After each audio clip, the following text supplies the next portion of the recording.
38. Tidak, Jo, aku kesini hanya ingin memberitahumu sesuatu, tegas Darwin.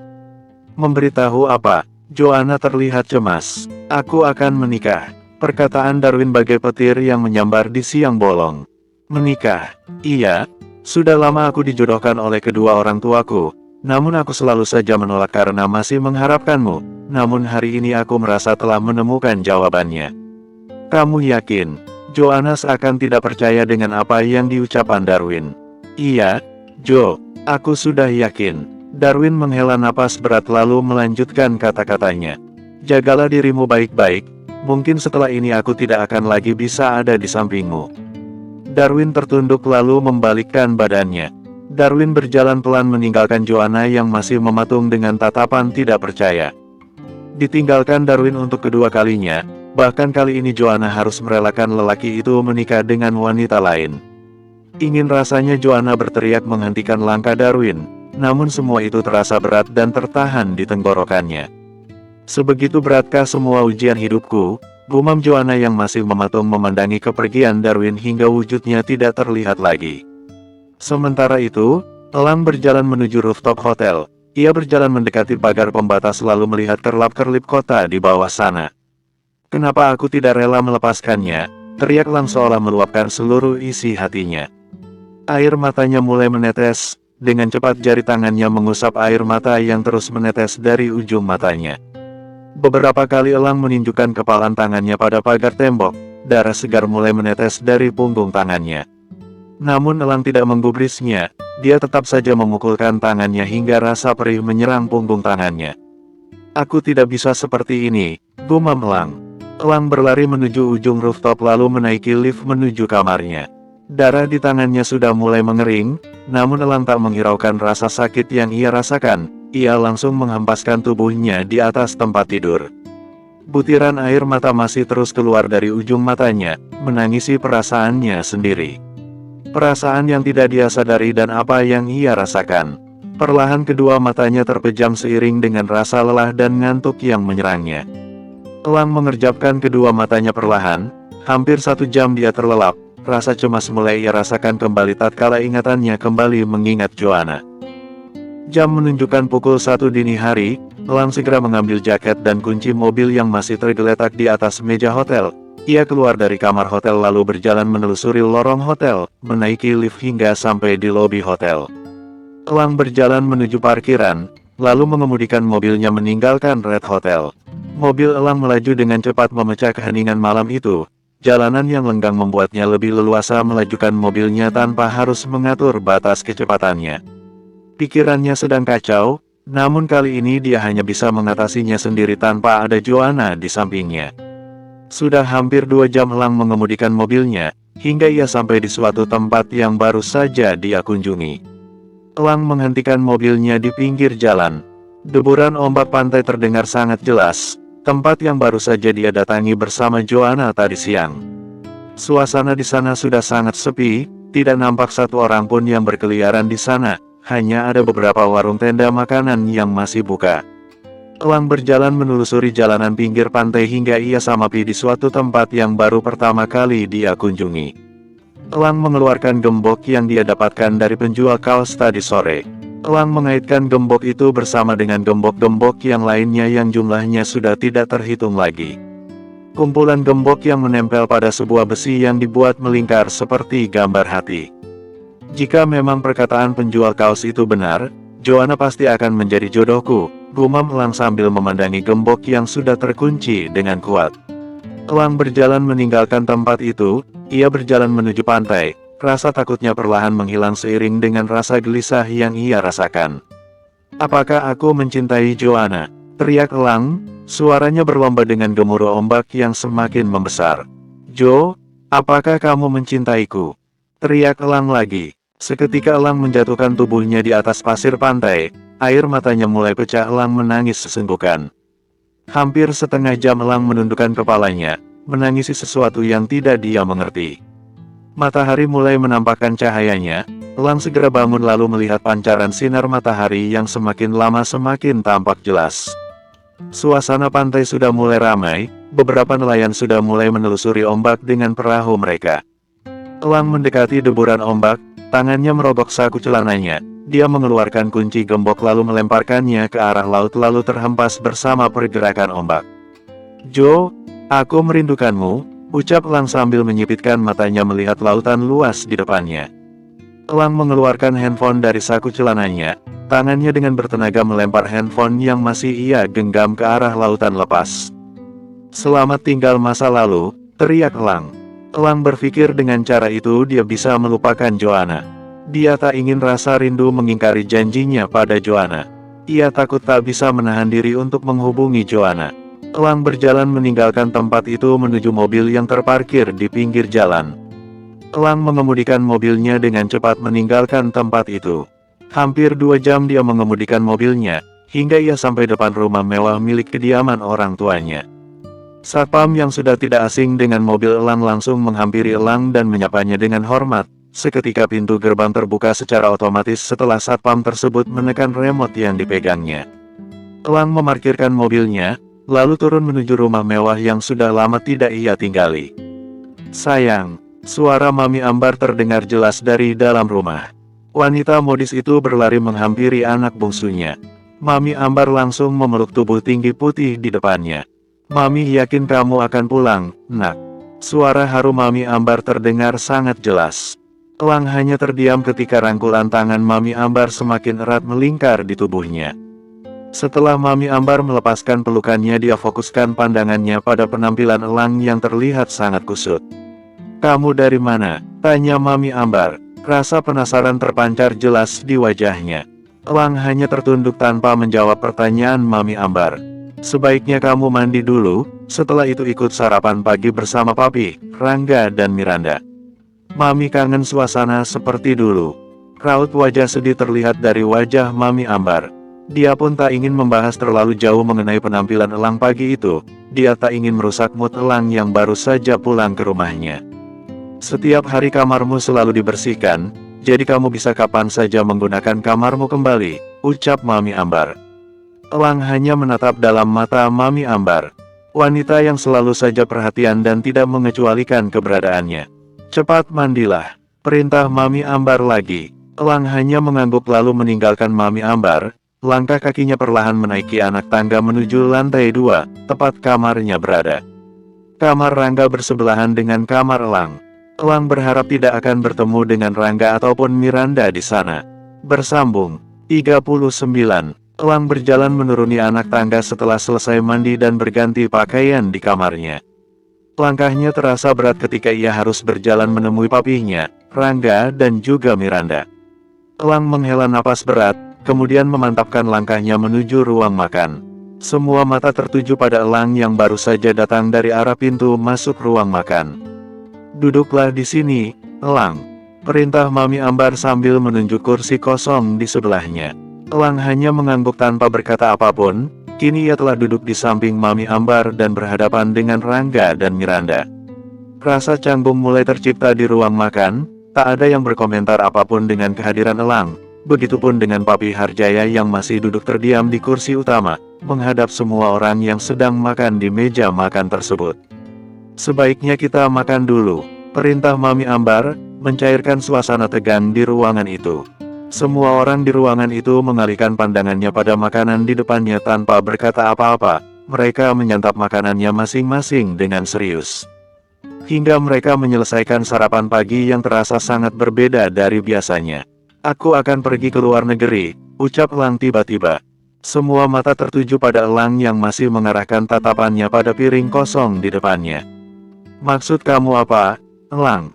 tanya Mami Ambar yang terlihat terkejut mendengar rencana Elang yang terkesan mendadak dan tiba-tiba. "Aku akan belajar di sana, Mi, agar aku bisa mengelola perusahaan Papi seperti Kak Rangga."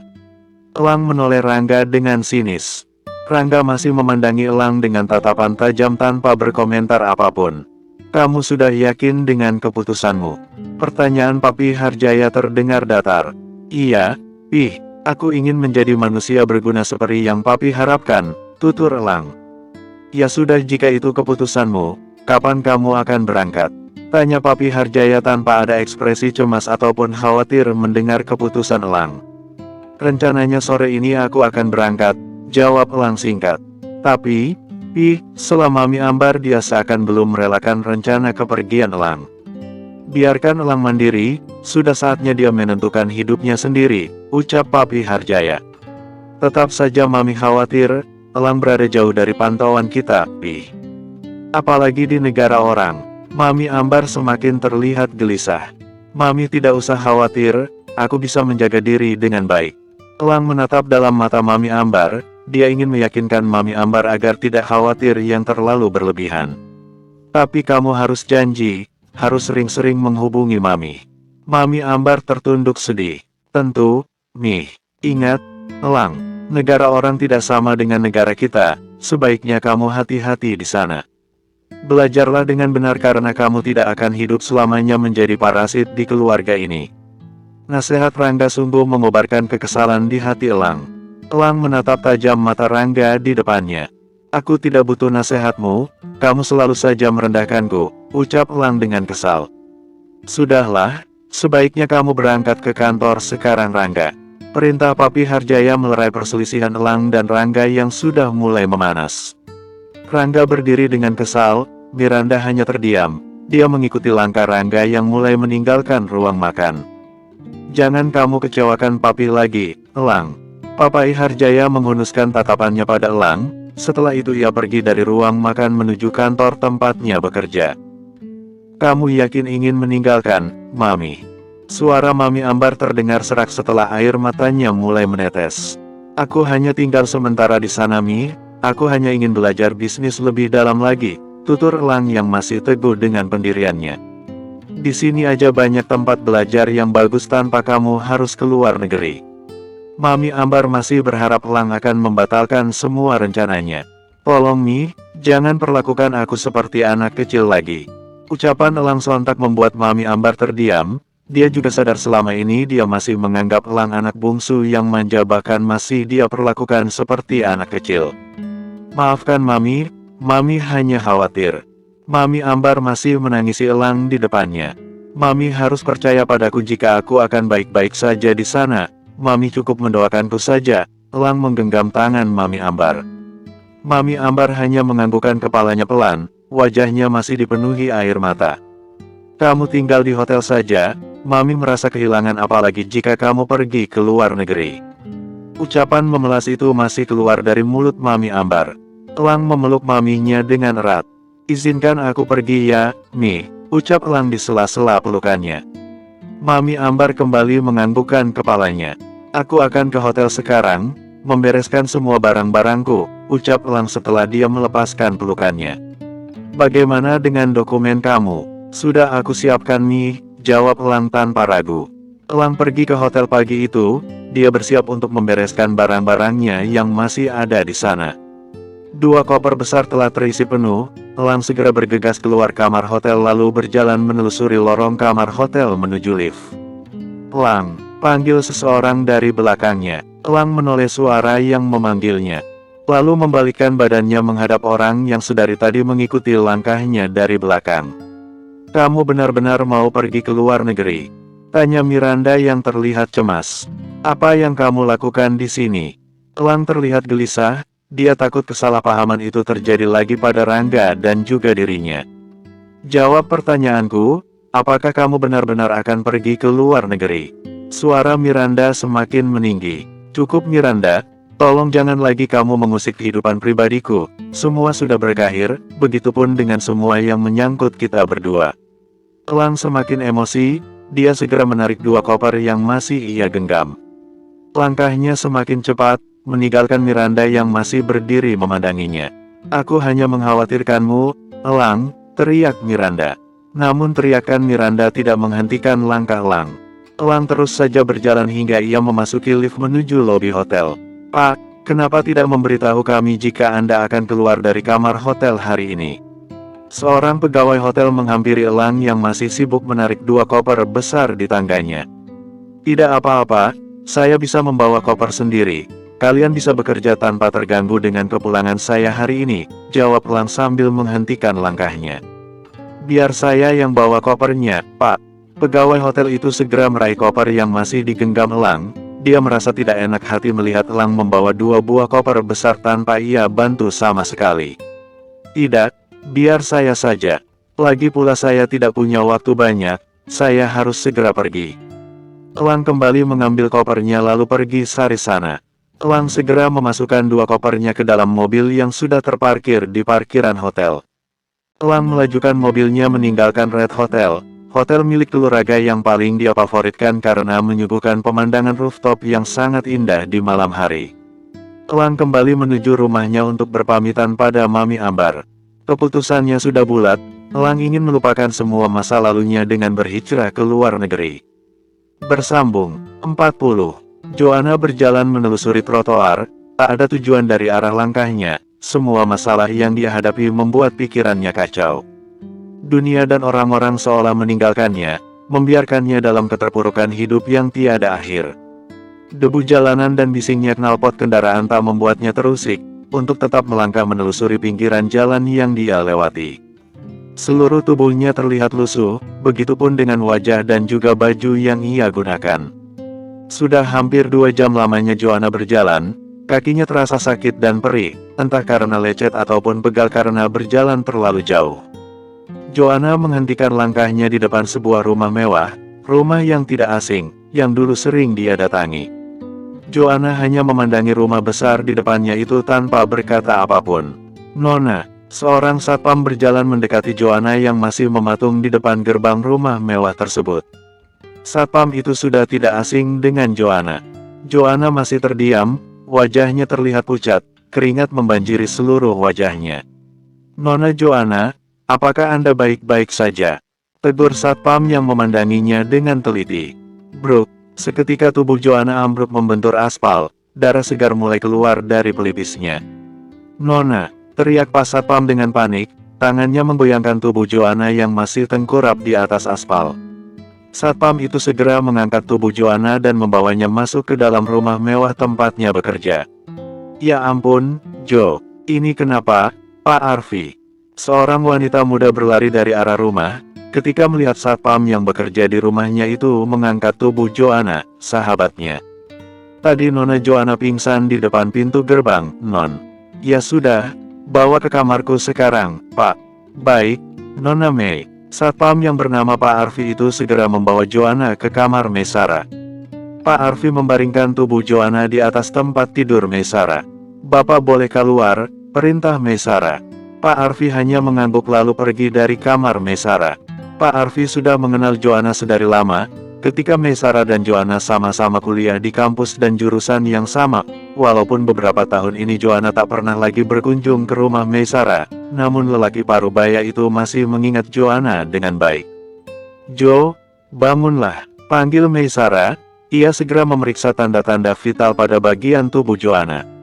Lemah sekali, apa yang kamu lakukan Jo, hingga tubuhmu lemah seperti ini?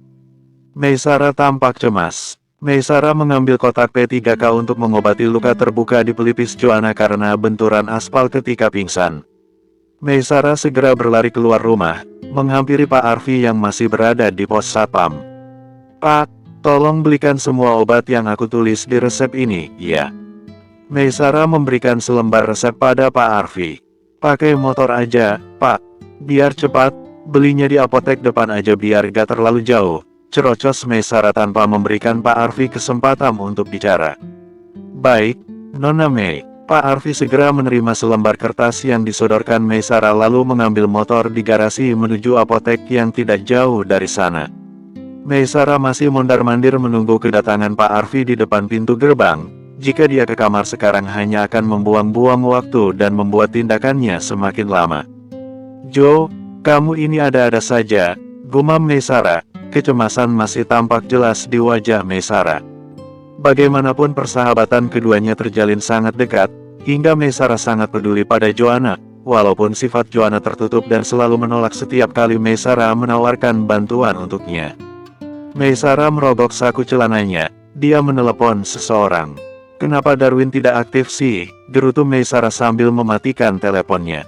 Meisara memutuskan untuk menghubungi Elang. Meisara sudah mencium gelagat Elang yang sangat care pada Joanna.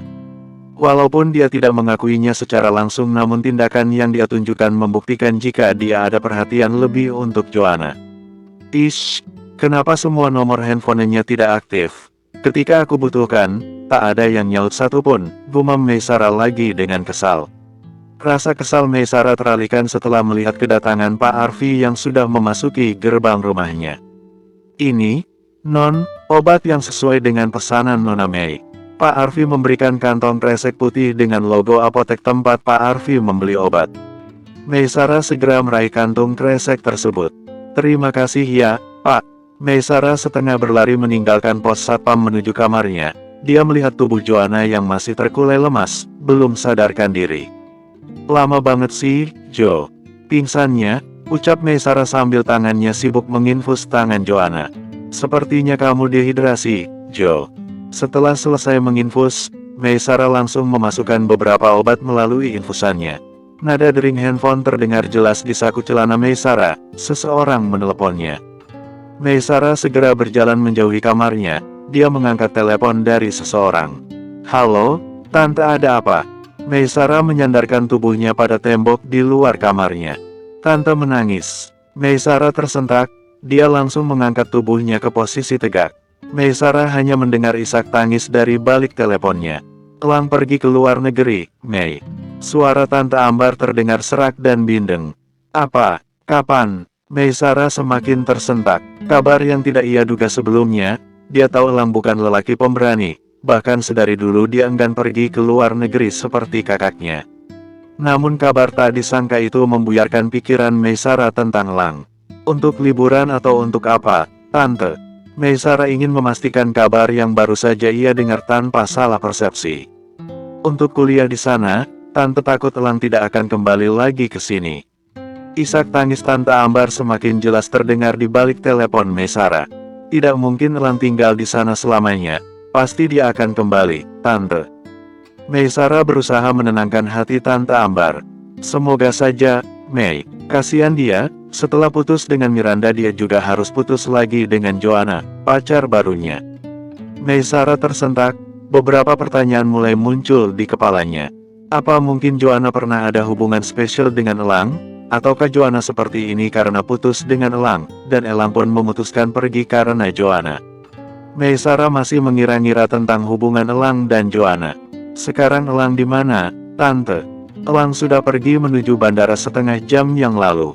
Tangisan Mami Ambar kembali pecah ketika menceritakan kembali sosok Elang. Tante sabar, ya, berdoa saja semua ini adalah yang terbaik untuk Elang. Meisara masih berusaha menenangkan hati tantenya. Iya, Mei, Tante tak henti berdoa untuk kebaikan Elang.